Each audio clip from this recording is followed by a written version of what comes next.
Hello and welcome back to Umineko. Welcome back. Hope you enjoyed the last one. Oh yeah, okay. I couldn't remember what the last how we ended the last one, but no, I remember now. Oh, I'm just greeting them. Oh, you're just going to them? Yeah. Nothing to do with the horrible tragedy that was the last one. Oh yeah, true. That as well. Yeah.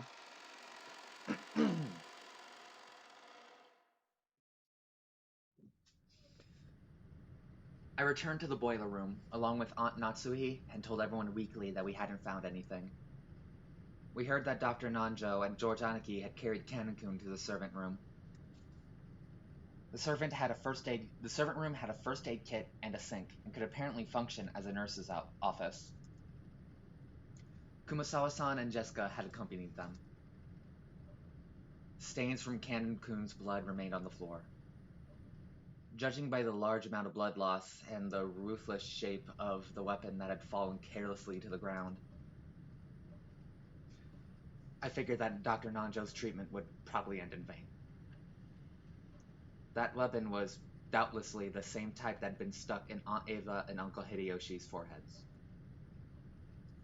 But wait, isn't the demonic design on the handle a little different? There seemed to be some small differences in that part. Still, as far as their overall shape was concerned, the weapons were of all the same type. Though it had seemed brutal, we'd left the weapons stuck into Aunt Eva and Uncle Hideyoshi to preserve the crime scene. So this was the first time we were able to have a perfect view of the entire weapon. As we had expected, the weapon was not bladed like a knife, but shaped like an ice pick. Or rather, a thin stake. And it had a spiral-shaped pattern, sort of like a drill. It looked like something that might be driven into the hearts of human sacrifices in some demonic ritual. Including the handle, it was 25 centimeters long. Half of that was the stake-shaped part, which was stained with deep red blood. The length of the blood-stained part made it clear just how deeply it must have penetrated into Kanekun's chest. But Aunt Natsui and the rest didn't even look at the weapon, and instead stood in front of the incinerator where the horrible stench was emanating from. They didn't take... they Oh, well, actually, you know what? It might be better for Maria to stay here than going into the where surgery's happening. Yep. That's not a very sterile environment. Yeah. They must have dragged it out. Dragged out that thing which had been burning on the surface. It was still smoldering and kept sending out dense waves of that awfully unpleasant smell. Genji-san and Maria stared down at it. Aunt Natsui probably couldn't stand to look directly at it. She kept shaking her head, her back to it. Ugh! I thought nothing could surprise me after everything that's happened. But this shocked me so much I turned to Maria for a second. Ugh! I stood there for a while, moaning with a rising urge to vomit. The true source of that unearthly stench was a scorched corpse that had been cooking inside the incinerator. The clothes, the surface of the body, and the hair were all hideously burned. That grotesque corpse was in a state where not the face, nor the age, nor even the gender could be guessed at. But when I thought about it calmly, I realized that a corpse appearing at this time could only be one person. It was grandfather, who had disappeared that morning and whose whereabouts had been unknown. I believe it is most likely the master. I agree that he would pass away in such a state. It's heartrending. But is there any proof that this corpse really is grandfather? It's burnt so black you can't even tell what sex it is. Battler-kun, look at the feet. Aunt Natsui, with her handkerchief over her mouth and her eyes averted, pointed and told me to look at the burnt corpse's feet. Huh? Notice how there are 6 toes on each foot. Huh? Ah, you're right. Just as Genji-san had said, there were 6 toes on each foot. Each individual toe had looked so normal in its line that I hadn't noticed. The master was born with 6 toes on both of his feet. Consequently, the master was entrusted with the revival of the Ushiro family. What do you mean, consequently? I have heard that since long ago, cases of polydactyly were common in the Ushiro family. It's probably hereditary. Polydactyly literally means many fingers. Because of a little mistake by God when the person is born, one of their toes or fingers splits into two and the total number increases. But a big deal isn't usually made of polydactyly in the world at large. That's because it isn't a disease, just something people are born with. So while they are still babies, at about the time they turn 1 year old, they can be taken to the hospital and given surgery to make them normal. Even a child with polydactyly can be treated before they become aware, so they might not even remember it themselves. By the way, it seems that there's a possibility for this to occur in 1 out of every 2,000 babies. So even though it's not usually seen, it isn't that rare at all. Speaking of which, I think Uncle Hideyoshi mentioned something to me long ago. Something about how even Toyotomi Hideyoshi, the man who unified Japan at the end of the Sengoku period, had 6 fingers on one hand. According to Aunt Natsui, among the many Ushiromiya family heads, the one most praised for their wisdom all had polydactyly.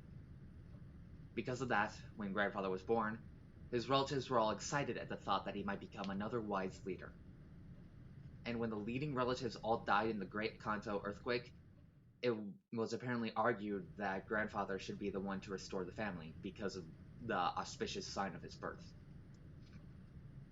If grandfather hadn't disliked his position as the head so much, this 6 toe probably would have been pretty lucky for him. Come to think of it, I've heard about some country where it's believed people with polydactyly should be treated as gods and revered. This is besides the point, but it's fairly common in mystery novels for a corpse to be burned to hide its identity. But I guess that in grandfather's case, just toasting him wouldn't be enough. And grandfather's body was not simply burnt. Lore drop. Lord drop. Ushiromiya Kinzo. Burned in the incinerator, with a weapon resembling an ice pick sticking out of his forehead. The old sorcerer's wish vanished before it could be granted. He always knew that this was one possible result of his risky gamble. It was just like Aunt Ava and Uncle Hideyoshi, and the thing that had been stabbed into Kenkun's chest. One of those demon's ice picks was stuck into his forehead. The head's ring is not on his finger. So the letter last night was telling the truth. Father would probably be horribly disappointed. Natsui-san let her head droop and closed her eyes tightly. This room had also become a vital crime scene for us to hand over to the police. It was decided that we would leave grandfather's corpse here and lock the room, sealing it. It isn't clear when grandfather's corpse started burning in the incinerator, since, according to Genji, the strength of the flames hadn't been that strong. The body must have started burning a long time ago, so that stench could slowly creep out of the furnace and fill the room bit by bit, eventually pouring out and climbing up the staircase. Putting aside whether he was rare or well done, grandfather had been brought out, killed, and burned, and even though he had started out locked away in the closed room created by his auto lock, there's probably no doubting this. Can't believe Badler said that. It's wild, I Thought know. that. However, Not too silly. according to Genji-san, the boiler room is usually locked. The possibility that someone outside our group had snuck in and committed the crime was overwhelmingly high. And there was also a good chance that this person was walking around with something like a master key. After all, the doors and windows throughout the mansion had been checked. But despite that, the culprit was able to strut around the mansion freely.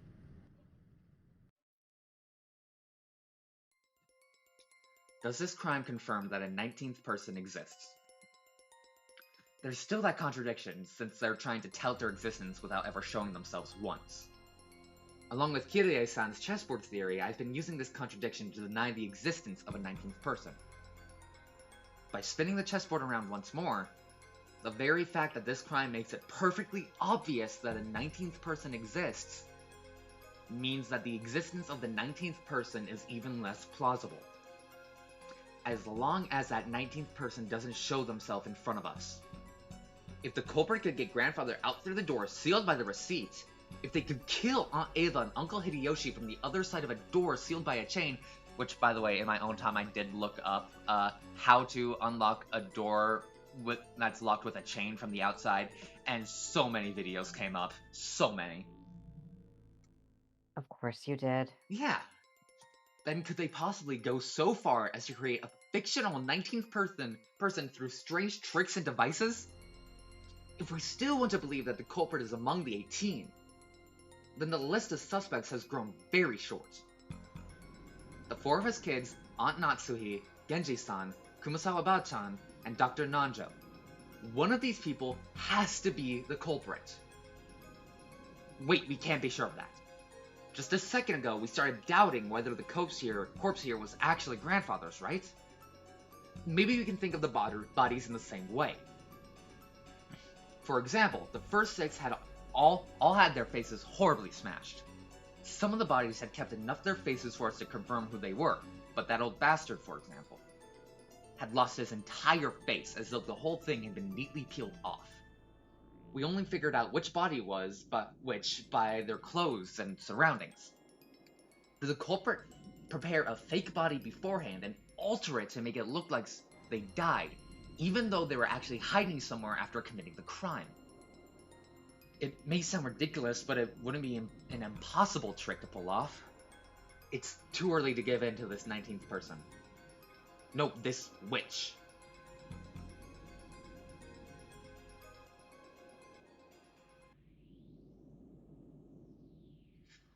Maria-chan, you mustn't stare so fixedly anymore. Come on, Battler-kun too. I'm worried about Cannon's condition, and we mustn't remain in a place like this any longer than necessary. Let us return.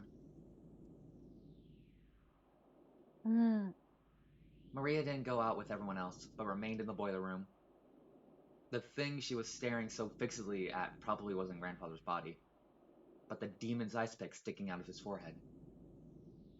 It was probably the sort of item that an enthusiast couldn't bear to ignore. I tapped her on the head. Hey, Maria. What's Beatrice after? Is it all of our lives?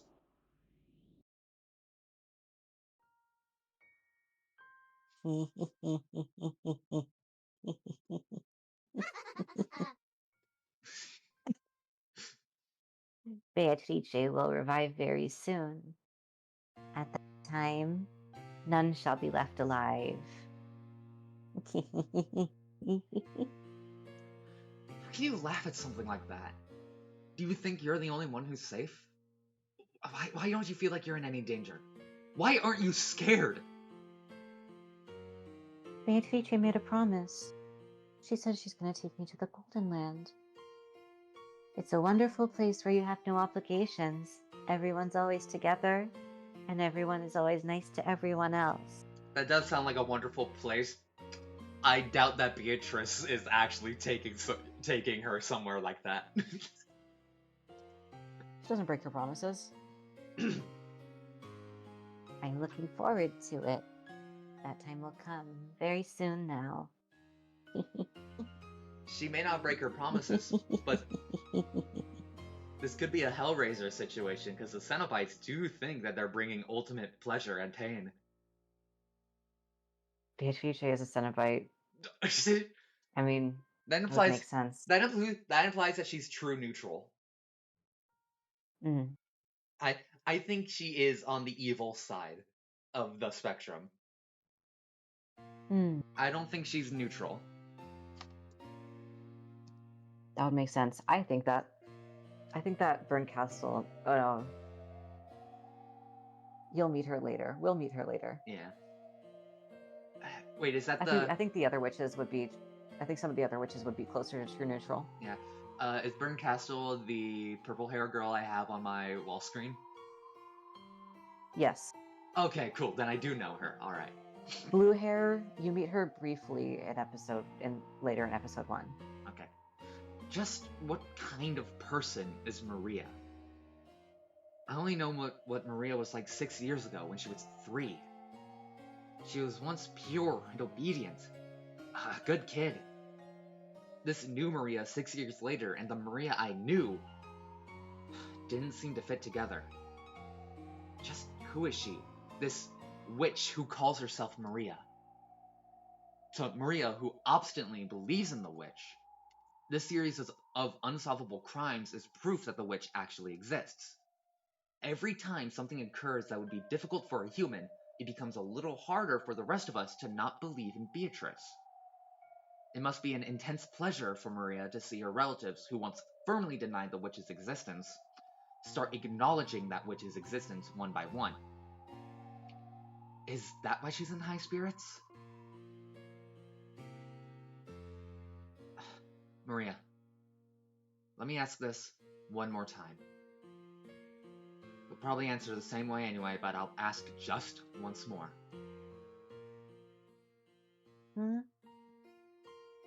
Yesterday, you were given a letter in the rose garden.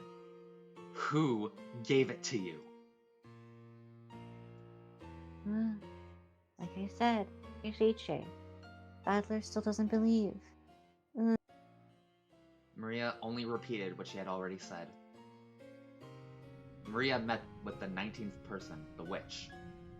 Was that really a 19th person, or did one of the 18 just get her to say that? All that's certain is that Maria has been with the rest of us constantly, has always had an alibi, and hasn't done anything suspicious. Are you sure about that? She's simply overjoyed at being made Beatrice's messenger, and certainly isn't the 19th person. Supposedly. She's not. Well, she's acting suspicious, but this is just normal for her. That's right. I wonder what's written in the letter we picked up in Aunt Ava and Uncle Hideyoshi's room. Aunt Natsui should still have it with her.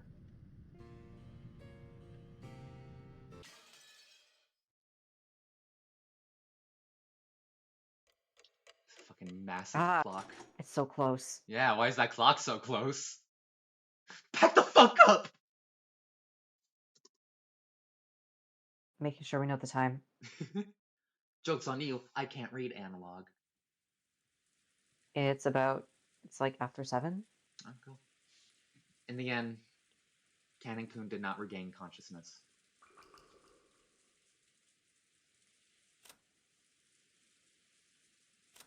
Servant Ken, found in the boiler room with a weapon resembling an ice pick sticking out of his chest. How presumptuous of a lowly furniture like that. Maybe I should be reading these. You want to start reading the obituaries? Yeah, sure, why not? All right. Even though Dr. Nanjo and the rest did all they could to heal him, of course there was very little that could be done on an island like this without medicine or proper facilities. However, Cannon was the only human ever to confront the culprits. If only he could give us some kind of clue. However, at the time they carried Cannon away, it was already too late. My sincere apologies.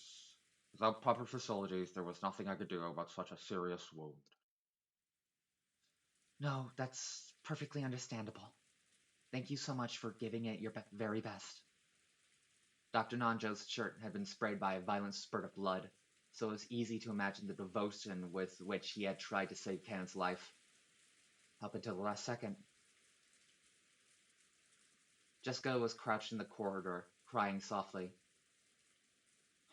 She had probably been taking care of Cannon-kun until the moment of his death. George Aniki tried to approach her with words of comfort, but when Jessica pushed him away, he stopped trying to force her to talk and left her alone. If only I hadn't let Cannon-san go alone. Oh. Do not let that bother you. If you had been with him, you would probably have been intact as well. He foolishly rushed on ahead and paid for his mistake. How can you say it like that? Cannon-kun spotted the culprit and bravely stood up to them. If only Kumasawa-san had gone with him, the culprit might have hesitated and chosen to run away. Emotion-filled words that I never thought I'd hear coming from Jessica's mouth tumbled out. Kumasawa, looking truly sorry, could do nothing but hang her head. Jessica... You shouldn't talk to her now. It's the same for me. And probably you as well, right, Bat-Lacoon? We don't know what's going on and it feels like our hearts are going to split open. There were tears in George Aniki's eyes again. Seeing Jessica break down crying probably brought back the pain of losing his parents. I'd done my crying all at once, so I didn't feel like crying anymore. However, I understood how great the pain in their heart was. It's okay, Jessica. You'll be able to meet Kana again soon. Stop it! I don't need you trying to console me like that.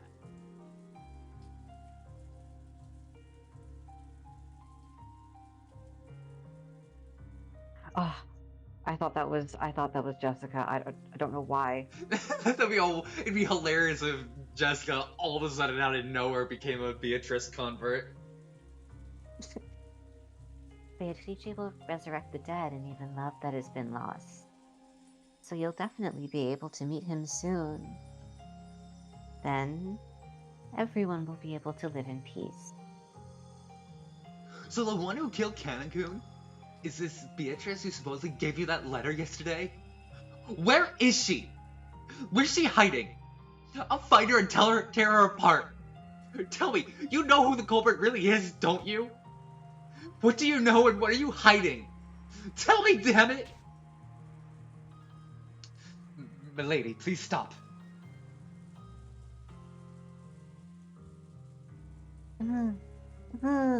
Beatrice exists. I like to imagine every time they say exists, they do the finger quotes. Damn it, That would be pretty funny. Yeah. Let go of me, Genji-san. Maria knows who the culprit is. And she's hiding their identity even though she knows. She must be telling them what we're doing, guiding them as they kill us. Jessica, be silent. Jessica grabbed at Maria. Genji tried to stop her, but Jessica could not be calmed. The next thing I heard was the sound of Aunt Natsui slapping Jessica's face. After that, only Jessica's sorrowful sobbing voice resounded throughout the hall. Maria-chan, I know there's no way you're the culprit. You've been with us since the beginning, and there was no time for you to communicate with any culprit. What about the very beginning where you all just fucking ditched Maria to hang out in front of the TV while finding out that 6 people fucking died?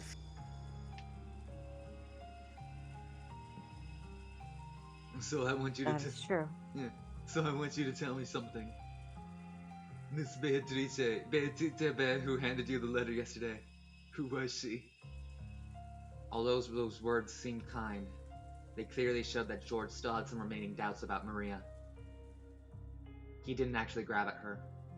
However, he felt exactly the same way Jessica did. Aniki, I already asked her the same thing a second ago. Her answer was the same as before. I want to hear it from Maria's mouth. Who is Beatrice? Even if I told you, you wouldn't believe anyway. What do you mean by that? Could it be the culprit, someone we know well? And you're keeping silent because you're covering for them for some reason? Who gave you that letter? It's hard to do this voice! I got it from Beatrice. I'll say it no matter how many times you ask. I got the letter from Beatrice.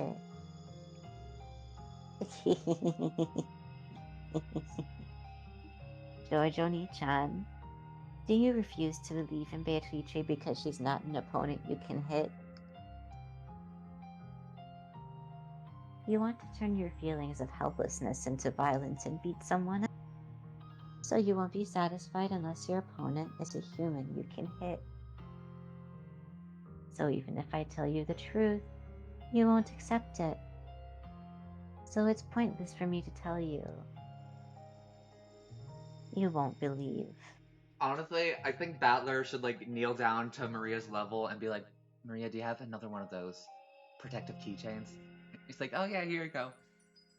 So you said this protects against magic, right? Yeah. He fucking wraps it around his fist and just starts swinging at the air. It's just like, all right, point her out. And bam. I can absolutely see him doing that. I think you could punch out Beatrice. If Beatrice existed and like she's a magical ghost or whatever the fuck, I think if you got that scorpion keychain thing, I think if you swung at her, I think she'd feel it. Okay.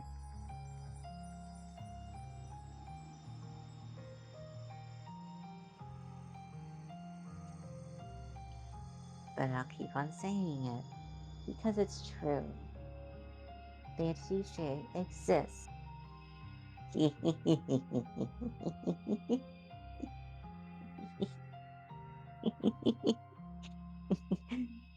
The door to the Golden Land will soon be open.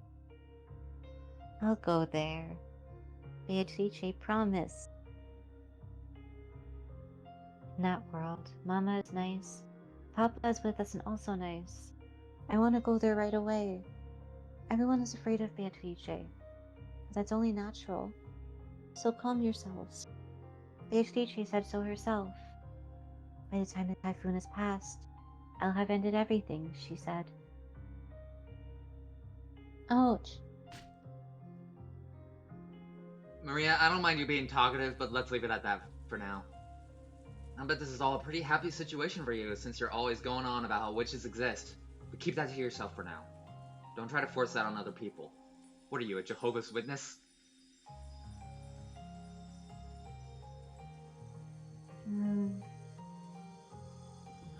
I know I've been creeped out by this girl for a while now, but there really is something wrong with her. Don't you think so too, Battler, Genji-san, Kumasawa-san? What about you, Mom? Maria knows who the culprit is, and she's hiding it. Okay, maybe she hasn't done anything directly, but she's definitely working with the criminal. That's right, she's a spy. We can't let her stay with us any longer.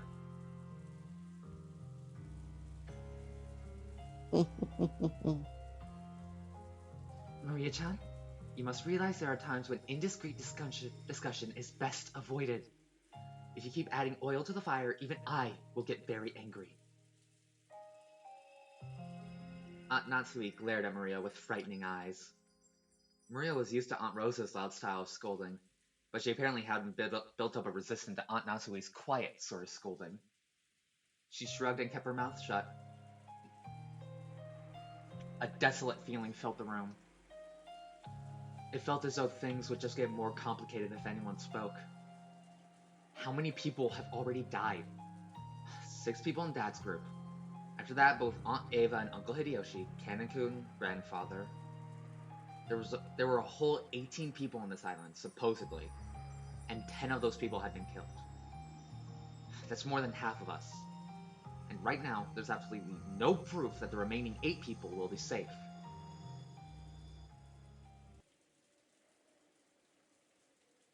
At any rate, this is no time to quarrel. Now that we are certain the culprit can enter and leave the mansion at will and strike out of nowhere, we must give our undivided attention to surviving until tomorrow. I agree strongly with Aunt Natsui. We can figure out who the culprit is at our leisure tonight. For now, though, we're better off finding a place to barricade ourselves in. As I said this, I pointed out the clock to everyone. It was already 8 o'clock at night. We had been receiving shocks over and over again since the early morning, and our bodies and minds were both completely tired out. There's still a long time, until tomorrow. We needed to find some place to barricade ourselves in so we could rest our bodies and get even the smallest amount of relief. I agree. Everyone is already pushing their mental and physical limits, myself included. I believe it would be wise to take that into account as we move forward. That's right. There's a high probability that the enemy's got the equivalent of a master key. Was Shannon, Kanon-kun, and Goda-san holding master keys? Yes, they were supposed to have them on the person during work. We didn't want to disturb the scene, so we didn't investigate that closely. We can't eliminate the possibility that someone stole a key from them. In the first place, we know the culprit may have visited the servant room at some point to unlock the garden shed shutter. It's conceivable that they obtained a master key from there earlier on. There were many servants serving the Ushiromiya family. Because of that, there were several master keys. Furthermore, every time one employee started or finished working, the keys were passed between servants. And we had to acknowledge that this had probably gotten a bit sloppy at times in the past.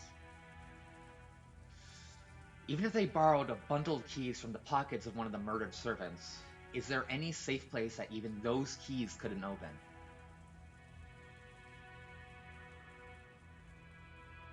Because of the nature of our job, we've been entrusted with keys to all of the rooms. All of them in the mansion and the guest house. So in other words, no matter where we hole up and lock ourselves in, it'd just be pointless. Fine, who cares about locking up? If you're gonna come, bring it on, damn it! I'll beat you at your own game. The enemy won't approach us from the front.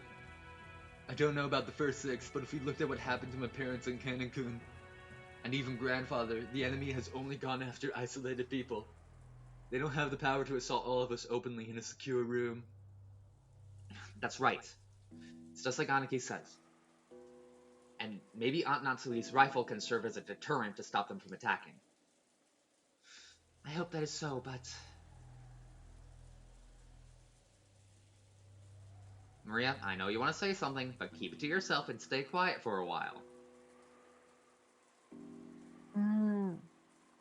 Maria probably wanted to say something like about how witches weren't afraid of things like guns. But if she were to say it out loud, the atmosphere around here would start to get pretty edgy. I noticed and decided to put a stop to it. If I may, I do know of just one place that cannot be entered, even with the servant key rings. Where's that? That would be the master's study. I'm against this. I don't even want to think about going in grandfather's creepy room. How many keys gain access to that room? There are 2. I always have one on my person. The other was held by the master himself, but just now I found this on the corpse in the boiler room. Genji-san took out a handkerchief out of his pocket and opened it, showing us the burnt and filthy study key. Then, he showed it alongside his own key, which he had once lent to Natsui. Normally, it would have been proper to leave the master's key for the police. But because of the master's order to protect the safety of the study, I borrowed it for the time being. I see. Which means that Kenzo-san's study is the only place where we can be safe. It would appear that way. I don't even want to think about being shut up in that strange room all night. But it appears we must acknowledge that his room is safer than anywhere else right now. Even though grandfather locked himself up in that safe room, the culprit brought him out and killed him. We can't be certain that it is truly safe. According to your theory, grandfather cleverly found a way around that receipt trick and left the room of his own free will. If so, the room might be a good place to barricade ourselves in after all. You're too optimistic, Aniki. However, at the same time, I thought he brought up a pretty interesting point. After all, this gives us a chance to question the enemy, the witch herself, about how the sealed door has been opened. If we assume the culprit used some technique to kidnap grandfather from his study, they'd have to show us the same trick again if they want to assault us in the study. And that gives us a chance to make the culprit prove how they did it right before our eyes. If she's really a witch, we'll be forcing her to use her little magic trick to open the door right in front of us. But that's probably impossible. If you spin the chessboard around, it's obvious the culprit is acting in a way that'll make us think they're a witch. If she really is a witch, all she's got to do is appear in front of us and wow us with a colorful display of magic. Since she's avoided doing that, everything must be the work of a fake witch who wants us to think she's real. Therefore, a culprit who used a technique other than magic to defeat the closed room couldn't open the door before our eyes. Is grandfather's room big enough to stuff 8 people in? Yes. There is a bed, a sofa, and blankets, so while it is not luxurious, Luxurious, it will be more than suitable for spending the night. There is also a sink, a bathroom, a refrigerator, and a liquor cabinet. Whoa, that's incredible. But isn't that weird? You're saying he built another house inside his house? That's pretty cramped for the last house of someone like our grandfather who bought a whole island and realized all of his dreams. That's right. After some point in time, Father probably couldn't feel at peace in any other place, even inside the mansion. We always sneered about how he shut himself up in there, and this time, we're the ones who are going to shut ourselves up. Huh. Jessica spat the words out. Jessica-chan, it sounds like you'd rather go search for the culprit than stay shut up somewhere. Of course, I don't think we'll be able to find them when we just start searching on our own. In the end, we can't do anything but wait. Uh, and it doesn't matter where we wait, does it? I'm not gonna run away or hide. Why don't we just take it easy in the parlor, watching TV or something, while we wait for this Beatrice-sama to appear? It's perfectly fine if she doesn't appear. There's no need for us to be the ones who expose the culprit. Well said. We shouldn't take needless risks before the police arrive. Thank you, Dr. Nanjo. I think we should move to Father's study. True, we have no proof that it's safe, since Father was taken out of there. However, I can't deny the possibility that, as Battler-kun reasoned, Grandfather left the study of his own accord and was attacked outside. A while back, I proposed that strange theory as a stopgap measure. But just as Aunt Ava said, even though that trick would be possible, I couldn't explain what motive could have made Grandfather sneak out of his own study in such a troublesome way. I don't know. He's like that? He's an eccentric rich man. That sounds like something he'd do. Plus, Grandfather couldn't even use that trick unless he knew that the receipt was wedged in the door. Aunt Ava hadn't pointed out the last part, but it's clear how absurd this theory was. So does that mean the sealed door formed a closed room, just as Aunt Ava claimed? Is it an undeniable fact that Aunt Natsui was the culprit? If Aunt Ava was here now, she'd probably make the claim openly and blow my strange theory away. But anyway, I have to admit that a room with both a bed and a toilet that all 8 people could be shut up in, and with only 2 keys, both of which were gathered here, had to be the safest place in the mansion right now. At the very least, I figured this would be better than just staying shut up in the parlor and hoping nothing would go wrong. But wait, have we been safe only because we've been shut up in the parlor? What if leaving that room and moving to an unexplored location is actually more dangerous? It's useless, it's useless, it's all useless. My flimsy head is about to break out in a fever. If I keep spinning the chessboard around, right and wrong will keep switching places over and over, and I won't be able to believe anything. When it seems like the culprit is one of us, the 18, I want to believe in Beatrice.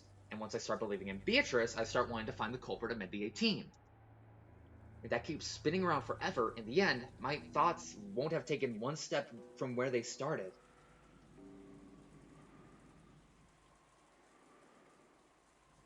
How far back in the past was it that Kirie-san taught me about chessboard thinking? That concept of examining the situation by spinning it around and thinking from the enemy's side. I seem to remember being so interested by it back then, I used to guide all my thinking. By the way, Kirie-san was Dad's co-worker back then. I never dreamed that someday she'd be added to our family. Didn't Kirie-san tell me something once? I get the feeling she once said that while this chessboard thinking was one way to look at things, it certainly wasn't all powerful. And it wouldn't be good to rely on it too much. Smart thinking is my own interpretation of something called game theory. But which I read that's about just in a a book long theory! ago. A game theory. Which I read about in a book long ago. It's a very interesting subject, so you should tackle it yourself when you get into college, Battler-kun. I really want to try it. If I could study and perfect my chessboard thinking, it'd be fun to be able to read into any opponent's moves, wouldn't it? But you can't believe in it blindly. Game theory is a very deep and complicated subject. I like how you pause every time. I have to. Chessboard thinking is just my interpretation that skims the surface of game theory. In order to thoroughly read your opponent's moves like you're imagining, you need to study your opponent.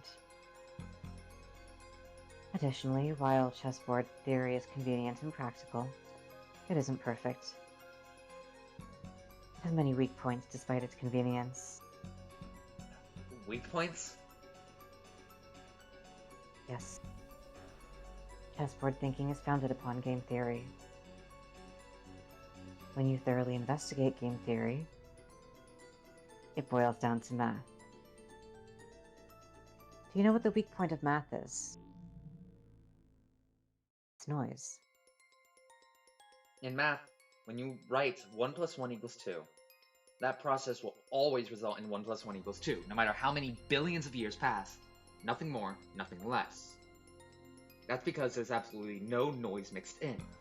But, for example, unlike math, the Japanese language has noise mixed in.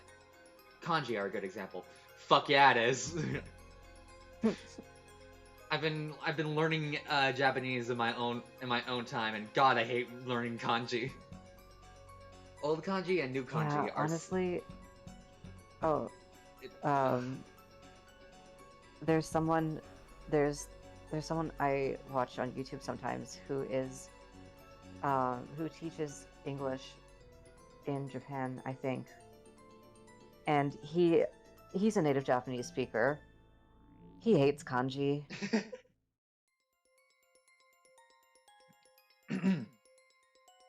Old kanji and new kanji are slightly different, which represents an introduction of noise created by the changes between time periods.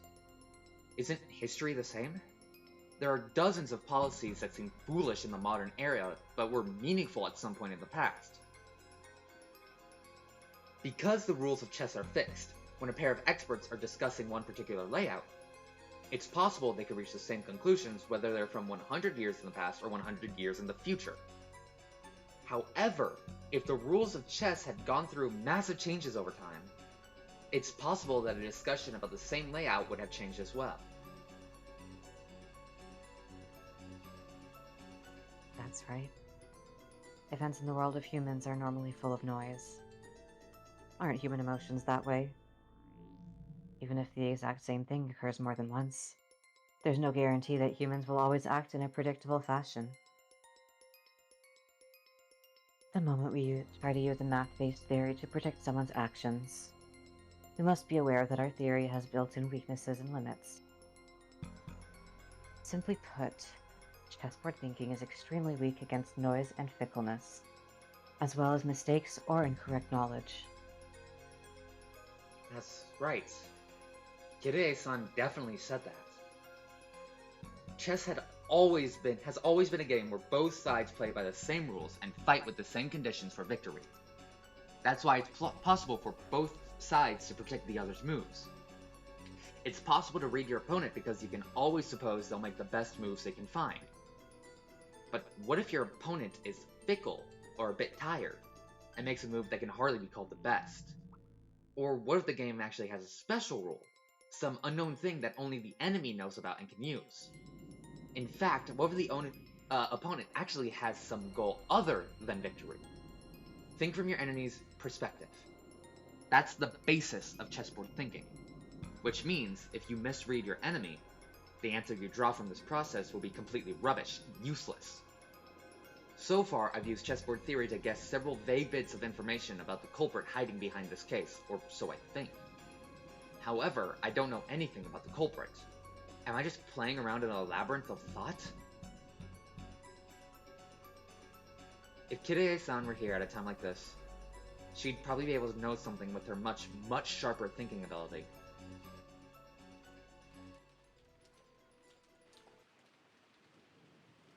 Until the very last moment, Jessica resisted moving into grandfather's study. But in the end, Aunt Natsui persisted, and we decided to move there. Everyone was completely wrapped in paranoia by now. Kumasawa-san had prepared dinner at one point, but during the time we were discovering the deaths of George Aniki's parents, both the kitchen and the parlor had been left empty. Someone suggested that the food might have been poisoned while we were gone. Because of that, we were unable to even touch the food that Kumasawa-san had taken the trouble to make for us. The manner in which the first 6 were killed was still unknown, but it certainly could have been poison. Certainly that would allow even a single person to carry out the murder of 6 large adults. Furthermore, this idea made it easy to imagine there being only a single culprit, one who'd be afraid of Aunt Natsui's rifle, and this was very good for our emotional stability. But the fatigue and hunger were even harsher than we'd imagined. Then Kumasawa-san made a proposal, and we all went together to the kitchen. There, we gathered some canned food and other things that'd be hard to poison to take in with us. All of Kumasawa-san's efforts to reward us were just a little dinner on this savage day regrettably came to nothing. The food piled up on the serving cart looked just a little sad.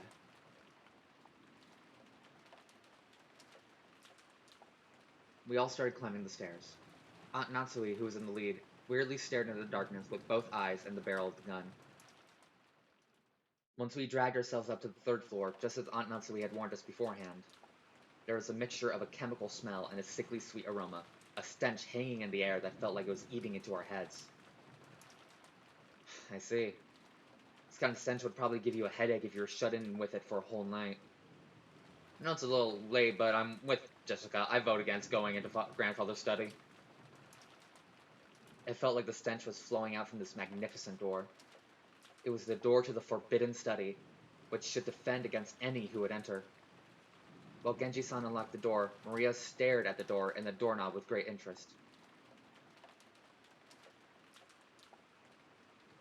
Ooh, incredible door. That's like not even like any magic reason. She just also has a special interest in carpentry. Yeah. Magic and carpentry. Yeah. Looks old and strict and like it'd stop any jokes cold. Perfect door for grandfather's study. The power to ward off spiritual menaces is strong here. Beatrice couldn't possibly open this door. Oh? What does that mean? Maria pointed at the doorknob. A scorpion crest. No, a design like a magic circle arranged around a scorpion was inscribed there.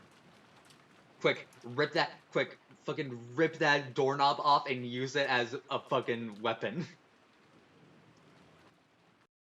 Blunt force trauma. That design, that's right. Isn't it just like those keychain charms that Maria gave Jessica and me yesterday? The 5th magic circle of Mars is a strong ward against magic. Oh, Maria, where'd you get that choir? Additionally, this magic circle is very diligently constructed and is full of power. Such a magic circle can be quite troublesome to beings of magic like Beatrice. Isn't that comforting? Are you saying we escape even Beatrice's clutches in this room? Our little witch here sure is reliable. Then how did Beatrice get grandfather out? Just as Battler reasoned, Beatrice can't go inside. However, she has magic and familiars. Using them, she might have been able to get grandfather to leave the study of his own accord.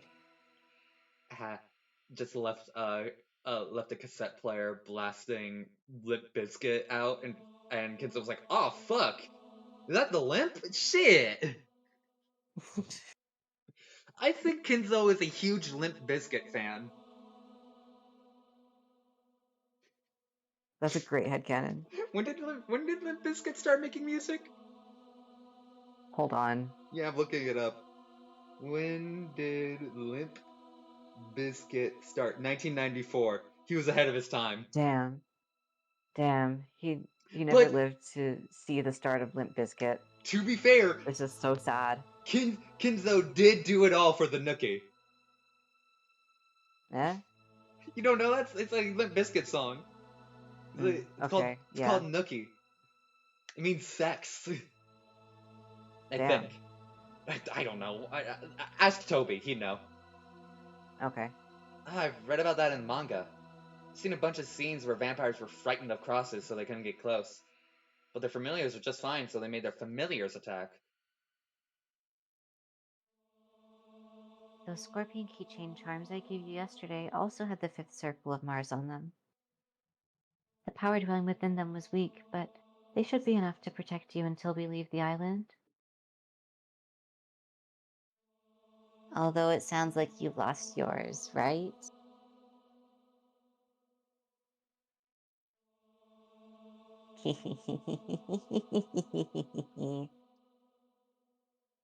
Scorpion keychain charms? Yeah, the charm I gave you yesterday was something I got from Maria. I heard it would repel magic if you put it on your doorknob, and at the time, I thought maybe it'd be better if you had it. Is that so? I thought it was an odd thing for you to be carrying around. Natsuhi put that on her doorknob? Yes, last night, after hearing about it from Jessica, I hung it from the doorknob on the inside of my door. Then Natsuhi, you're really fortunate.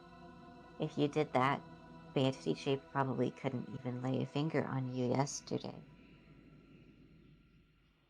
I think Beatrice must have been really annoyed.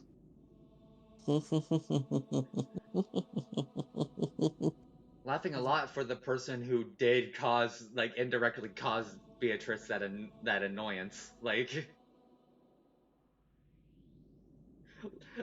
she gave those charms. Like, Indeed, she did. Beatrice annoyed? Couldn't lay one finger? Natsui thought back on that eerie scribble she'd seen that morning, as though someone had been tearing at the outside of her door with blood-soaked hands, and gasped in surprise. Could it be that this witch who called herself Beatrice tried to enter through the door to Natsui's own room? But the magic-repelling charm had been hanging from the inside, so she couldn't break through the door. So she was annoyed. So she scratched at it?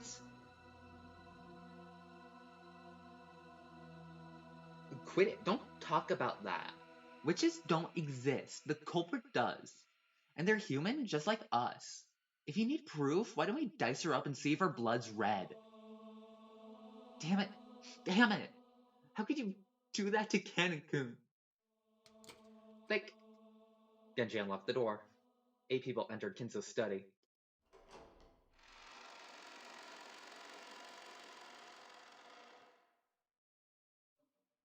Grandfather's study.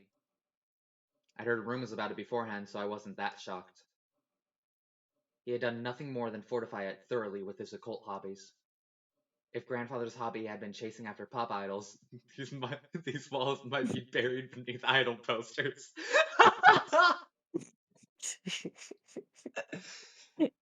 Why does he always say the silliest things? Umineko AU, where everything's the same except Beatrice is a pop idol. Even if I didn't understand it, I did realize that this room was a bundle of all his pastimes. Even so, I couldn't help but remain dumbfounded by the smell of his creepy medicine and the sweet stench that seemed to melt my head.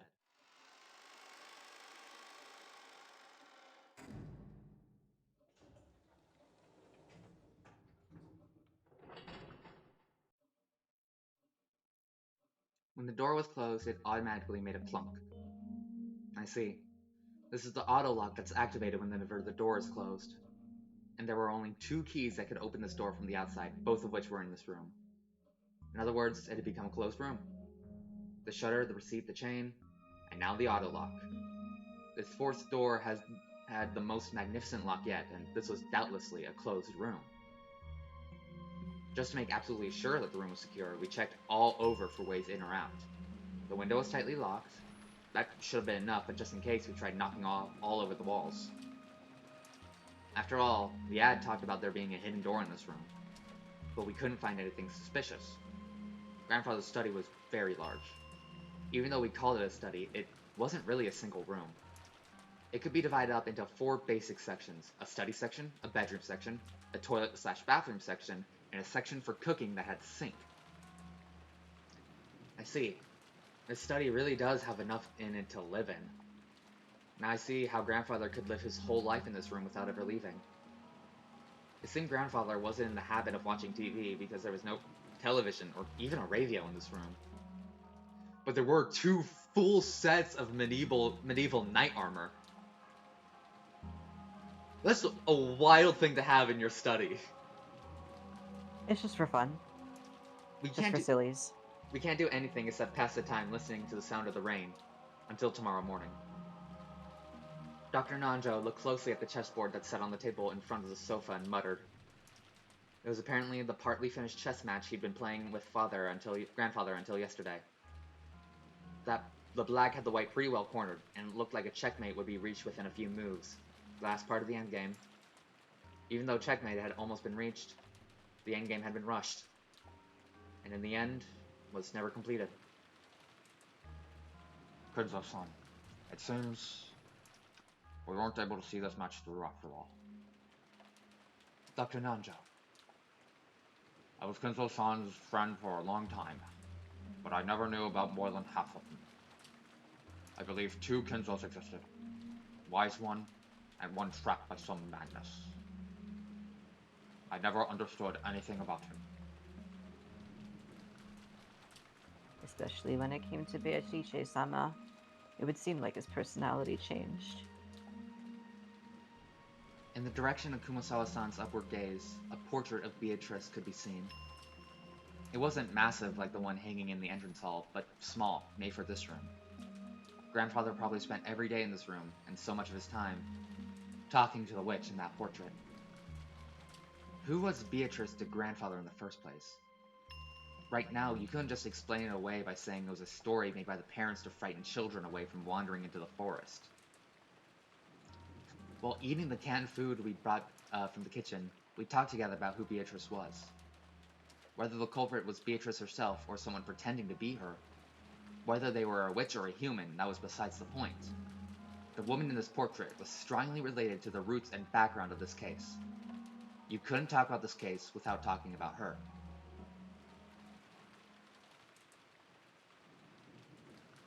That's right. Mom, you picked up the culprit's letter in Aunt Ava's room, right? Yes. I still haven't opened it. Let's give it a try. Aunt Natsui took out that Western envelope. Genji-san pulled a paper knife out of a drawer in the study desk and handed it to her. While watching her open it, George Aniki grimaced slightly. After all, it was a letter left at the site where his parents had been murdered. There was a good chance its contents would say something unbearable to Aniki. Aunt Natsui also seemed to realize that, so she glanced over the contents first without reading it aloud. We were a little frightened that she might have grimaced after reading something shocking, but she just frowned unhappily. What does it say? There's one unpleasant sentence. It must be trying to provoke us. Natsui, after deciding that the contents could be shown to the children, set it openly on the table. Everyone stared at it at the same time. Praise by name. What the hell? Is that really all it said? Yep. An entire thing just to praise your name. Alright, cool. That's annoying. It's probably Beatrice declaring herself the victor. Damn it. I bet you were hoping another weird magic circle would show up.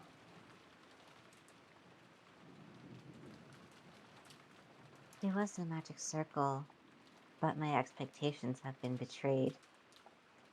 Haven't been betrayed. What could it mean?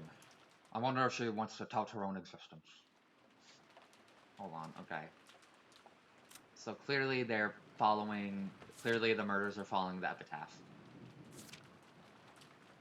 That's not a spoiler, like clearly if you've been thinking, like, yeah. Already the 6, already done, 2 shall remain. Um, that's that was God, I can't talk. That was Eva and Hideyoshi. On the third twilight, Mhm. those who remain shall praise my noble name. Now that is what they're talking about now.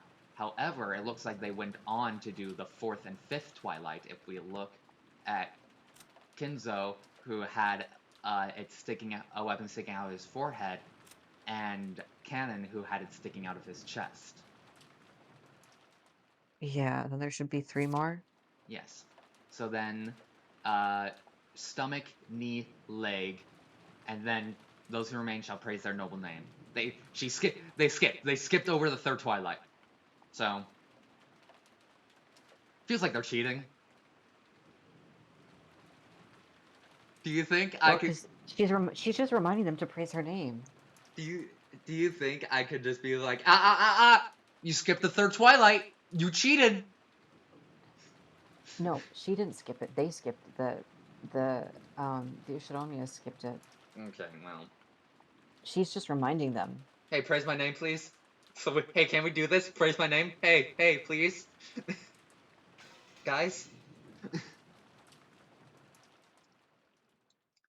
That seems reasonable. With this letter, we now know that the author of last night's letter is the culprit. I think the identical envelope is more significant than what is written here. Without a doubt, this is the type of envelope and sealing wax that the master used. Oh, I don't know what's going on anymore. This is the first time I've seen anything like this since I started working for the Yoshiromiya family. You're telling me this is the first time you've seen a mass murder? Clearly you haven't been Rookie working. mistake. Skill issue. Going by last night's letter, Beatrice is claiming to be grandfather's oldest confidant. Grandfather often said the same thing in the past, right? I spoke to Genji-san and Kumasawa-san, who nodded together. That means you two know more about her than anyone except grandfather. Could you tell us? For a long time, I've purposely avoided this topic. But now that it has come to this, I can no longer do so. Genji, tell us everything you know.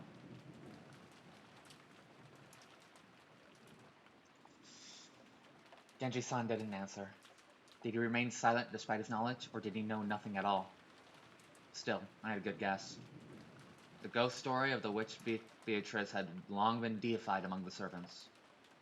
He'd probably been very close to grandfather in his occult hobbies. There was a good chance that he'd been indoctrinated with even weirder things and had increasingly come to deify the witch. As grandfather's most trusted servant who had sworn loyalty to him, he might be the most influenced by the illusion of the witch that grandfather had created.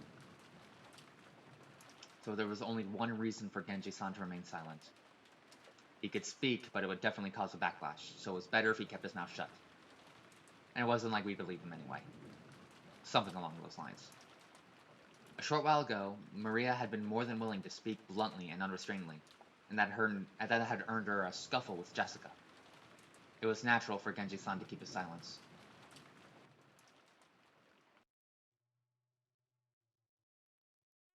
Was she father's concubine? That's the word you went with? Alright. His concubine. Yes. That could be possible. I'd phrase it differently. For ordinary poor people, polygamy isn't only viewed negatively from a moral perspective. It's also an unmaintainable financial situation. But that isn't the case for the very rich. It's possible for them to have another lover in addition to their real wife. We can't deny the possibility that grandfather had another woman in his life besides grandmother. Maybe when grandmother was alive, I hear she was pretty sure of it. She thought he was cheating on her. I always thought she meant grandfather's imaginary witch. Now this is getting really interesting. You told me, didn't you, Genji-san? Said Beatrice has been working for grandfather since before the mansion was finished? I heard that the construction of the mansion was completed in Showa 27, 1952. That'd mean this person called Beatrice was in a relationship with grandfather since at least 30 years ago. Could that concubine of 30 years ago Or maybe a relative or hidden child with that person holds some kind of grudge and be planning revenge. I see. This is starting to sound just like your standard Western mansion mystery. It is a filthy topic, but the easiest line of reasoning to accept. What do you think, Genji? Master surely had feelings of deep love for her. There could be no mistake that he cared for her more than his late wife. Who is this person called Beatrice? And what's she doing now?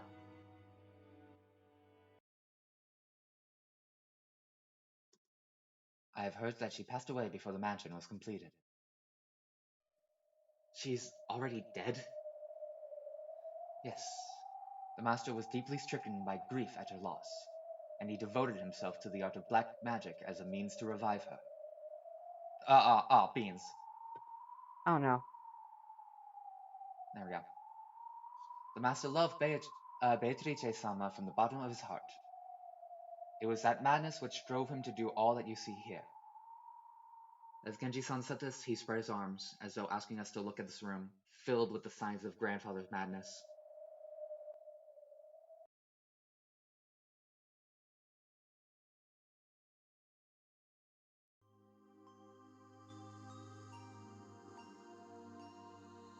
We were all at a loss for words.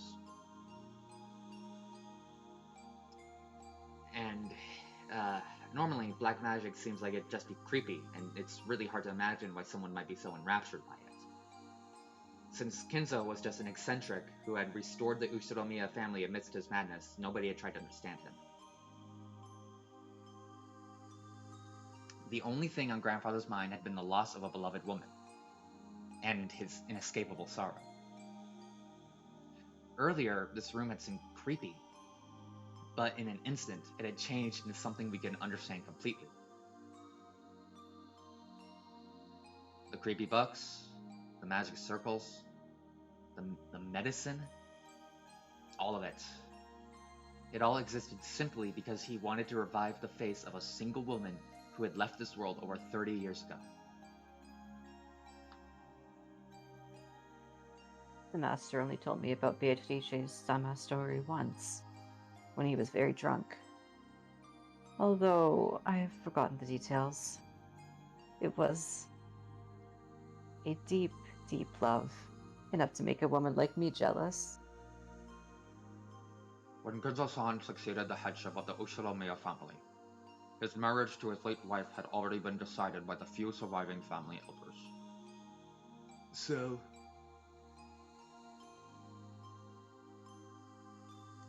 he was forced into a marriage with some woman who would benefit the Ushiromiya family? That is correct.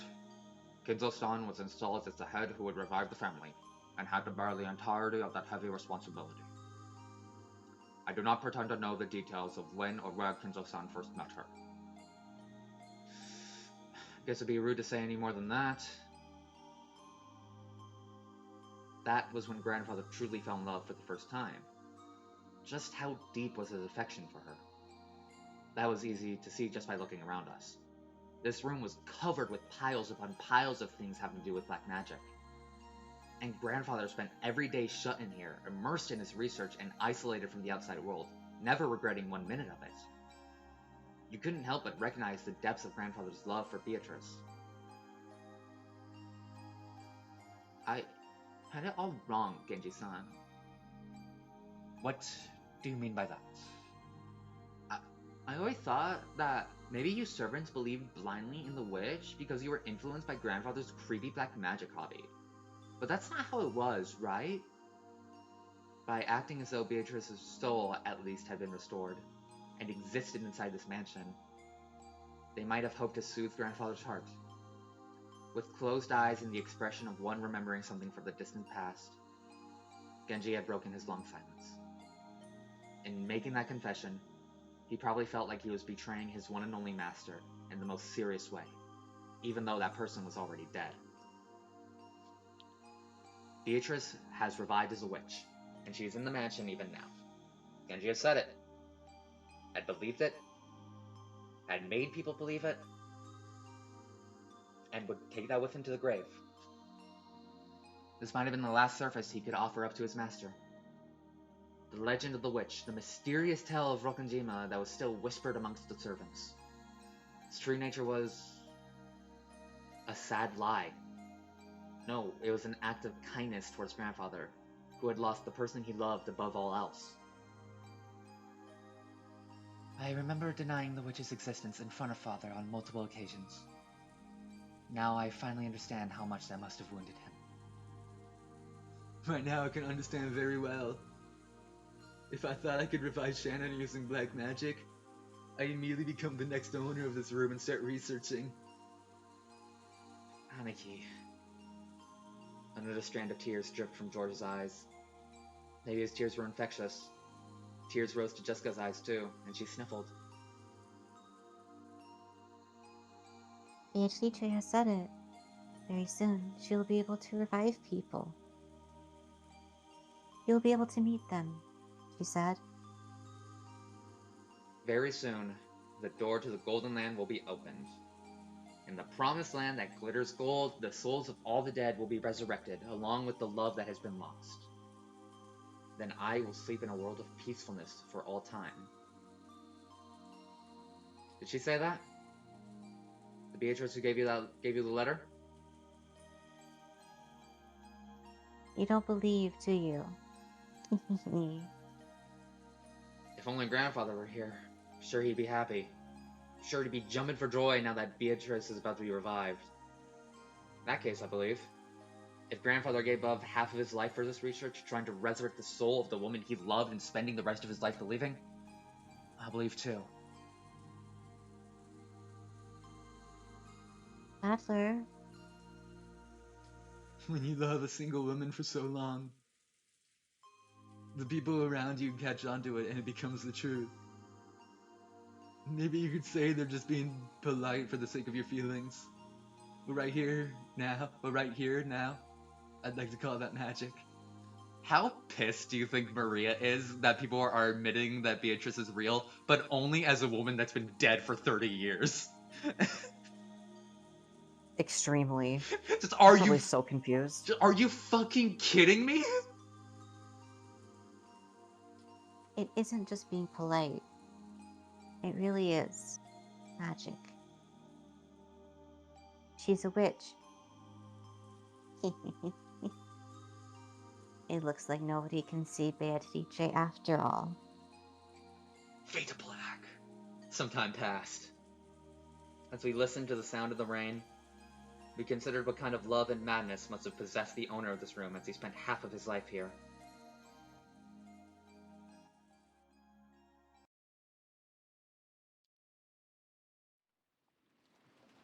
If you ask me as a woman, then while I'd like to be understanding of father's feelings of true love, it did leave mother in an awkward position.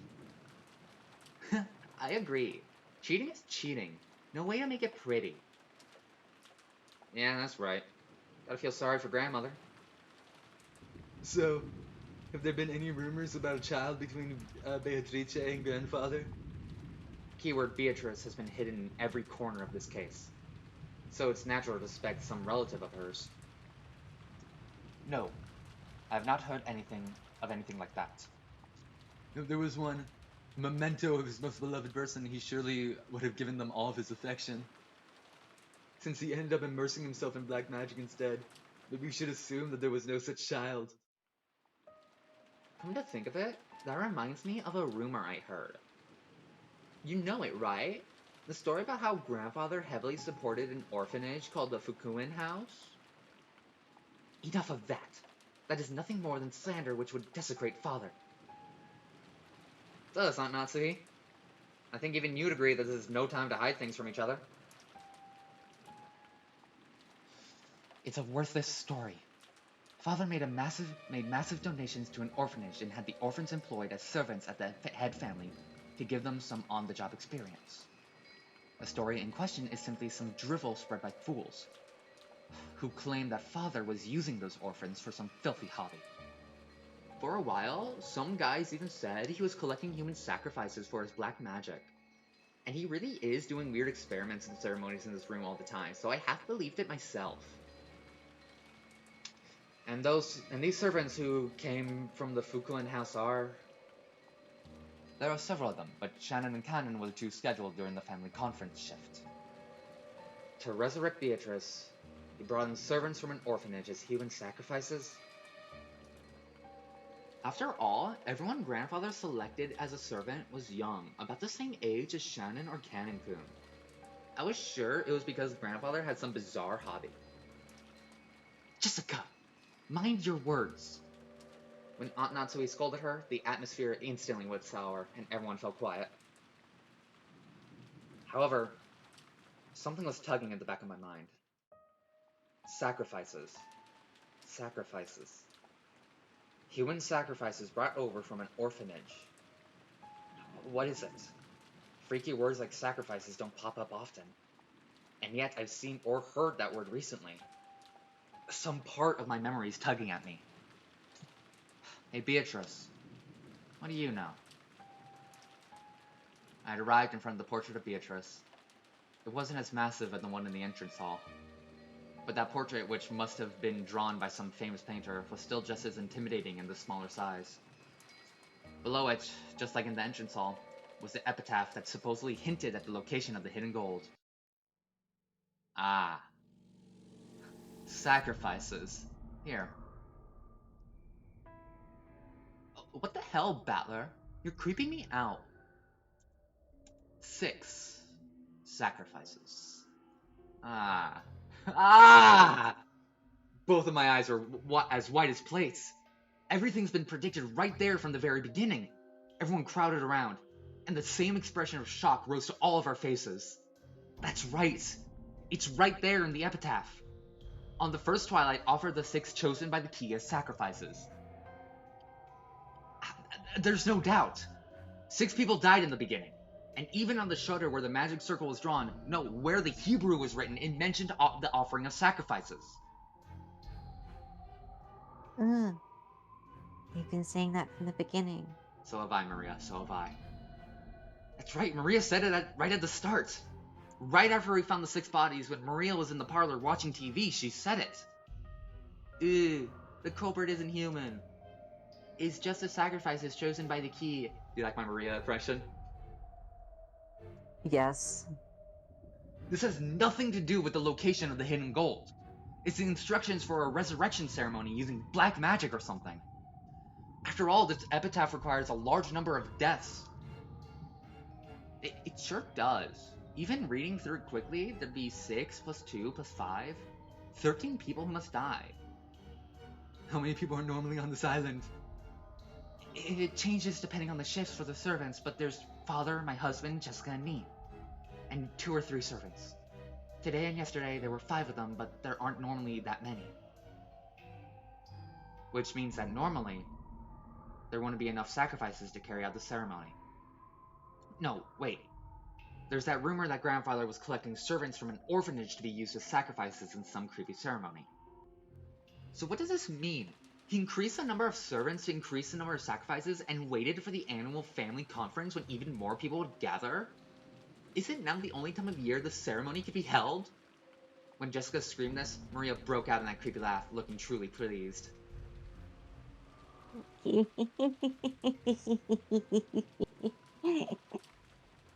Have you ever heard of people making bets to test their fate? Like throwing a sandal and saying that if it lands right side up, tomorrow will be sunny. Or saying that tomorrow will be a good day if a coin lands heads up. There are many little superstitions like that. Sometimes when your luck is down and you get bored and you roll the dice and get 3 6s, you want to believe it's a portent of some miracle. When flipping a sandal, you have at worst a 50% chance. Even if you get it right side up, it's not worth much. But if you carelessly roll 3 dice and they all come up 6, you might think that's a small miracle. Magic works the same way. You must pray earnestly for an extremely unlikely result. Then, the feelings from all those stored up prayers gain magical power and become incarnate. The magic that grandfather was trying to perform was probably like that.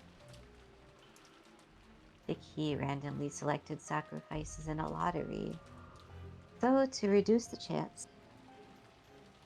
that he himself was selected. He chose the day with the greatest number of people on the island to carry out the ceremony. Ridiculous! Are you saying that this entire situation was caused by a mere ceremony for some bizarre magic? Natsui yelled. We'll believe what I did was yelling. She couldn't quell the fear that a scorpion charm might be the only reason she was still safe. If I hadn't received that charge from Jessica and hung it from my doorknob, would I have been killed, mixed in along with those 6? And the strangest part is, even though I hung the charm from the inside of my door, they couldn't get through that door. The culprits noticed the charm from outside the door and gave up trying to open it. A human couldn't have perceived that. A charm meant to stop something that was not human had done exactly that. Impossible, impossible, impossible! Or Natsui-san. The epitaph certainly does continue to fit even after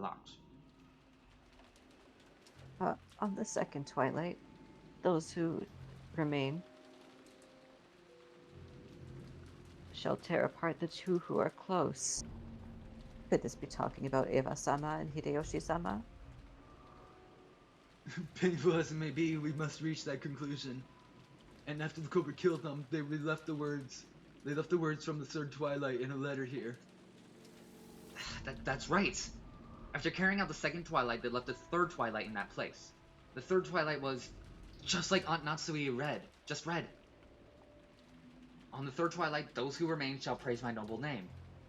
If you read it this way, it just keeps going on and it just keeps going on, doesn't it? On the fourth twilight, gouge the head and kill. Gouge the head and kill. George Anaki's parents were killed with those demon ice picks gouging into their heads. But if they were the second twilight, someone else must have been gouged in the head. That's grandfather. He was burned in the incinerator, and our eyes were so drawn to the part that we didn't notice. To that part that we didn't notice. But his forehead... No, his head had been gouged. Grandfather was the victim of the fourth twilight? Then Kanekun was... On the fifth twilight, gouge the chest and kill. We thought Kanekun's case was an unexpected encounter with the culprit, but that's wrong. From the very beginning, they planned to lure someone out alone and drive something through their chest.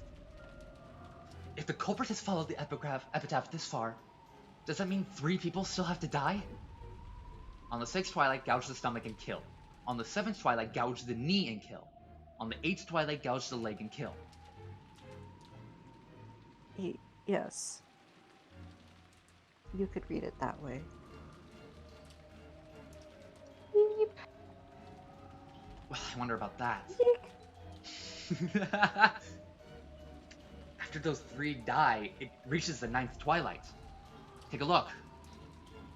On the 9th twilight, the witch shall revive, and none shall be left alive. We're all gonna be killed by Beatrice? I don't get it. Wouldn't that mean everyone dies no matter how many people there are? What was grandfather after? Doesn't this mean the ceremony would kill him too, no matter what? It's okay if no one's left alive. On the 10th twilight, we finally arrive at the Golden Land. On the 10th twilight, at journey's end, you shall attain to the power of the Golden Land's treasures once and for the last time. The witch shall praise the wise and bestow 4 treasures. Grandfather wasn't afraid of dying. Look at the second and third of 4 treasures. One shall be the resurrection of all the dead souls. One shall be the resurrection of the love that was lost. So grandfather believed he would eventually be revived, even if he died partway through the ceremony? Ridiculous. That's insane. When you die, it's over, right? The dead don't come back to life. Isn't that a miracle humanity's been chasing after for thousands of years and still hasn't accomplished? So is this what it means? Something like you'll be able to meet them in the afterlife where they'll be restored? If what you're saying now is right, would that mean that grandfather, whose remaining life is slim and who's been driven mad by love, is committing suicide? Committing unaliving! Committing unaliving! No, a massive force group unaliving? Damn it, you two! Group self-unaliving. Group self-unaliving? Ugh. Kenji, is such a thing possible? I don't know. The master is a man who sometimes has the wisdom to see 1,000 years into the future. However, there are times when that appears to be nothing more than madness to commoners such as myself. Okay, should we just take that for a yes? What do you say, Kumasawa-san? I don't know anything. That's right. I don't know. Do you think I would be on this island today if I did know? I would have faked an illness or done anything to take the day off. That's right. Queen. What about your opinion, Dr. Nanjo? You've been grandfather's friend for many years. I feel the same way as Genji-san. Kenzo-san was a man who far surpassed ordinary people. I've even felt a sort of inhuman power from him at times. Even I don't know what Kenzo-san was thinking when he wrote that epitaph. All we can say is that even if Father did write the script, someone else is carrying it out. That's right. At the very least, there's another culprit who attacked Grandfather in Cancun. Furthermore, that person is still continuing the crimes just as the epitaph says. The letter in the beginning that we didn't think deeply about. What was it that was written there? We thought back to the recitation of the letter last night. Beatrice had proclaimed something inside it. She had proclaimed that, according to her contract with Kinzo, she would collect everything of the Usuromiya family as interest. But then she had also revealed a special clause. If someone discovered the location of the gold Grandfather had hidden, that right would be lost. When the letter was read, Grandfather was still alive. For that time, it had already been sealed with wax by the head's ring, which meant Grandfather had handed the ring over to Beatrice while he was still alive. If we take a straightforward approach, maybe we should assume Beatrice is carrying out that strange contract, with Grandfather guaranteeing her that right. In other words, this was the same as saying Grandfather knew of and approved of the contents of that letter. In other words, it's basically a joint message from Beatrice and Grandfather, telling us that Beatrice will start collecting interest if we don't solve the riddle. In other words, Grandfather and Beatrice were demanding that we try and solve the riddle of the epitaph. And if we couldn't, they were saying that the massacre would be carried out according to the epitaph. What does that mean? What do they want? I don't have a clue what it means. Look, another letter from Beatrice. Huh? What did she say? Maria was pointing at the top of the table, where the canned food everyone had been eating just now still lay. A Western envelope from Beatrice certainly was sitting there. But so what? What did the... Aunt Natsui let out a hysterical cry, looking between her own hand and the table, because the envelope she had just opened was still grasped in her hand. So why is there still an envelope on the table? What the hell? What's going on, Maria? Where did that envelope come from?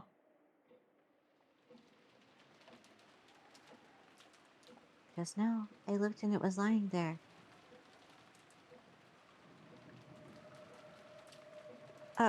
I don't know anything. Anything. This isn't funny. There's only the 8 of us here. There's no way some 9th person snuck in. There wasn't enough time during the few seconds that we gathered around the portrait, right?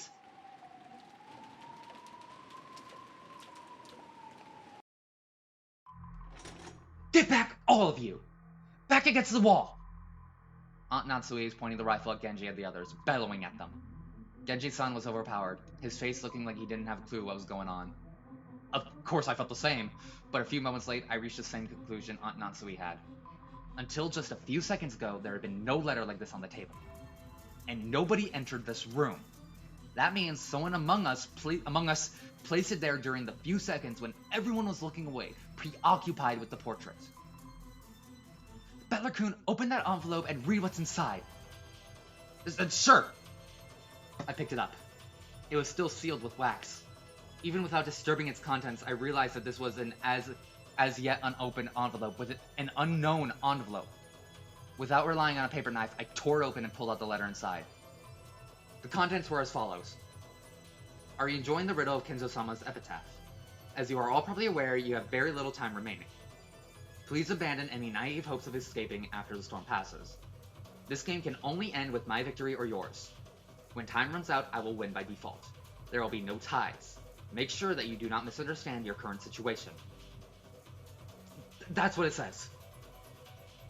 It isn't clear who put this letter there. However, I have been able to narrow down the list of suspects.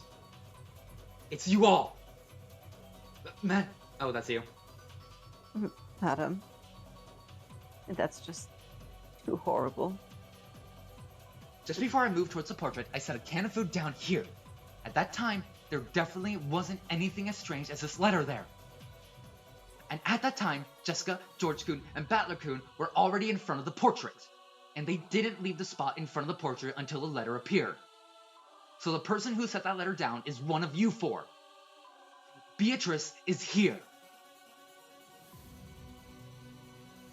We aren't Beatrice. Beatrice exists. Can't believe Natsui fucking draw a Glock on fucking Maria. Not even a Glock. A shotgun. Silence! I don't know whether I should suspect one of you or all of you. But without a doubt, at least one among you is the culprit. That's right. There can't be a 19th person. There's no way witches exist. Even when Kanon-kun was killed. Yeah, that could be explained if Kumasawa-san was the one who did it. The truth is that Kumasawa-san entered the boiler room with Kanon-kun and killed him. And then she lied saying he had already fallen when she got there. You're making a mistake, my lady. Why would I do something like that? I don't have the slightest idea how my parents were killed in that closed room. But when they were killed, everyone except for the servants had an alibi. The only ones who didn't were the servants. But does that really mean it's okay to suspect them? Yes, now that you mention it, they have no alibi for any of the cases. Ugh! Should we really be so quick to make that judgment? But this time, in this room, in this place, in this moment, in this minimally small bit of time and space, it's obvious. Only one of the four of them could have set the letter there in our blind spot. We can't tell who put it there, but it's obvious that one of the four did it. Natsui-san, please calm yourself. A lot has happened today. I understand how much strain is on your mind right now. Dr. Nanjo, it truly pains me to call you suspicious. However, you are father's personal doctor and his closest friend. You have been by his side for many years, and you might even know about Beatrice. Could you be hiding some kind of old obligation? Of course not. Calm yourself. It was pitiful to watch Dr. Nanjo frantically pleading his innocence. It was probably a normal reaction that anyone would get if they were suspected. Kumasawa was the same. Ever since Jessica voiced her suspicions of Kumasawa murdering Kanon, Kumasawa had been totally flustered. That was why Genji's still calm appearance looked so bold. Aunt Natsui pointed the barrel of the gun. Genji, you were grandfather's #1 subordinate. Was Beatrice an illusion you showed to father with you as the performer? If by suspecting me you recognize me as the master's greatest servant, then I count it a great honor regardless of the circumstances. However, I am not the one who put the letter there. Do you expect us to just accept that? You must be the ringleader. Maybe Kurosawa and Dr. Nanjo are your accomplices. And Maria-chan too. Not content to suspect just the adults, Maria-san pointed the gun relentlessly at Maria too. But Maria acted as though nothing had happened. Or maybe she thought she would be fine even if she was shot. Maria-chan, by this point we can no longer remove someone from suspicion just because they're young. So, for the last time, let me ask you the question that everyone's had since last night. Yesterday, who was the Beatrice who handed you that letter? Maria, don't dodge the question. Make it clear. Who gave you that letter?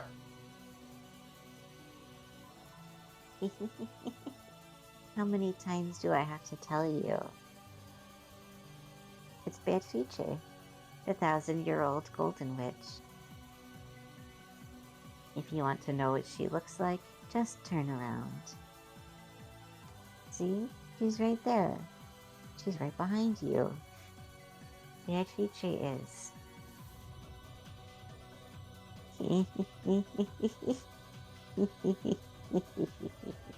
Don't mess with us, Maria! Enough, Jessica! Maria too! Don't you understand the situation? What are you hoping to gain by saying stuff like that? Stop stirring each other up pointlessly!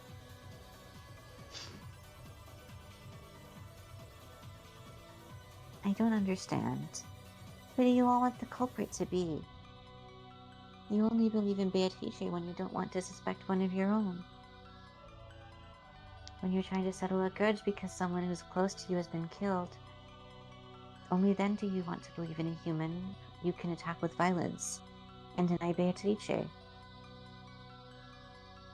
That's why you can't see her. Beatrice exists. You all can't see her.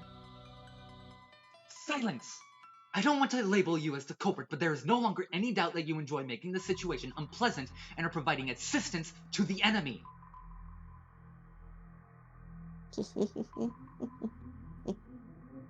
Then what will you do?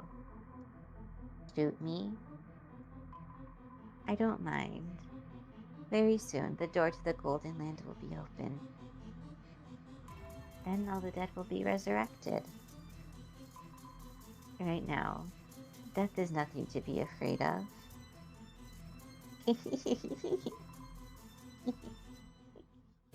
Mom, she really is suspicious. We can't keep her with us.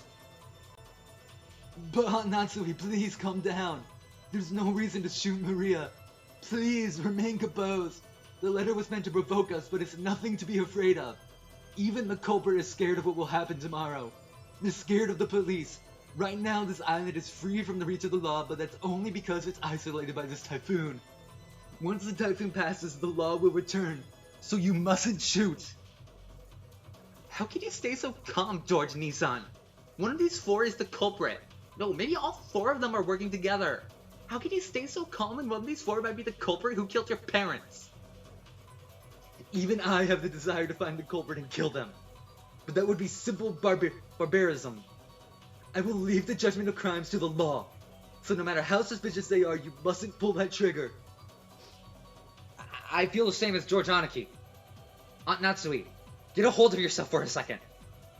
Anyway, you'd be bad to shoot. In times like this, I hear you should tilt your head back and say, stay cool 3 times. Let me make this clear. Witches don't exist. Not in Rokkenjima, not in the Ushiromiya mansion. I declare it as the Ushiromiya Natsui, representative of the Ushiromiya family. There's no witch here. I won't accept Beatrice. No matter what you're planning, I won't let you lay one finger on my daughter or the rest of them. That's my duty as a mother and as a representative to the family. Those words were the final words of farewell. That settled everything. To protect her daughter, Aunt Natsui would regard any suspicious person as an enemy. The only reason George Aniki and I were still standing on this side was because, by coincidence, we had a clear alibi regarding the letter. If I hadn't approached the portrait, I would also be at the other end of that gun barrel, treated like a criminal. But even though part of me thought that, part of me was thinking that chasing all the suspicious people from this room would finally guarantee our safety. Genji-san and Kumasawa-san and Dr. Nanjo, all of them were on grandfather's side. Maybe you could say that once Maria started blindly believing in Beatrice, she was also on grandfather's side. That's right, they're all suspicious. But is this really okay? If we throw out all the suspicious ones in such a lawless way, will we still have the right to defy the lawlessness of the witch?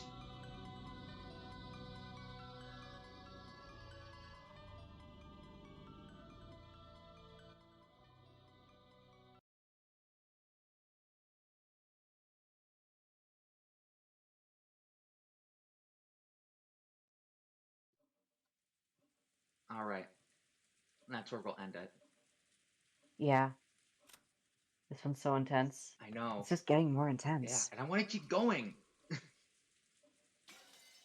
Same. God damn it.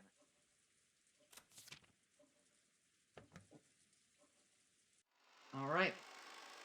Thank you so much for joining us on another episode of Umineko.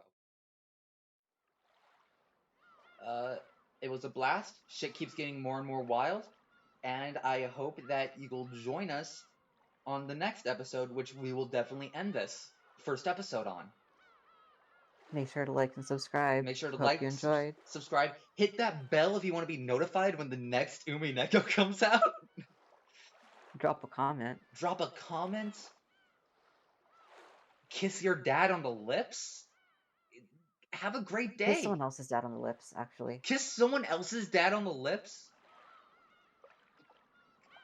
Have a good day. Bye.